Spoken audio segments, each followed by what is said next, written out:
சென்னை அண்ணா பல்கலைக்கழகத்தில் ஒரு மாணவி பாலியல் வன்கொடுமைக்கு உள்ளாக்கப்பட்டிருக்கார்.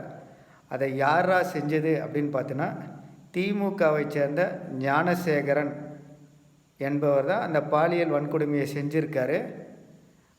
ஆனால் அந்த ஞானசேகரன் திமுகவை சேர்ந்தவர் இல்லை என ஒரு அமைச்சர் சொம்பு தூக்குவதும், பின்னர் உதயநிதி ஸ்டாலின் கூட இருக்கிற அந்த நபர் திமுகவை சார்ந்தவர் இல்லை, உதயநிதி ஸ்டாலின் கூட ஒரு ஃபோட்டோவில் நின்று இருக்கார், அவ்வளோதான், அவர் திமுகவை சார்ந்தவரே இல்லை அப்படின்னு அடுத்த சொம்பை அழுத்தமாக தூக்கிறதும், தமிழ்நாட்டில் சட்டம் ஒழுங்கை சீர்குலைச்சி மக்களின் உரிமையை பறித்து மக்களுக்கு பாதகமான ஆட்சியை கொடுக்கும் இந்த திமுகவை இந்த தமிழ்நாட்டிலிருந்து மக்கள் ஆட்சி கட்டிலிருந்து வெளியேற்றணும்.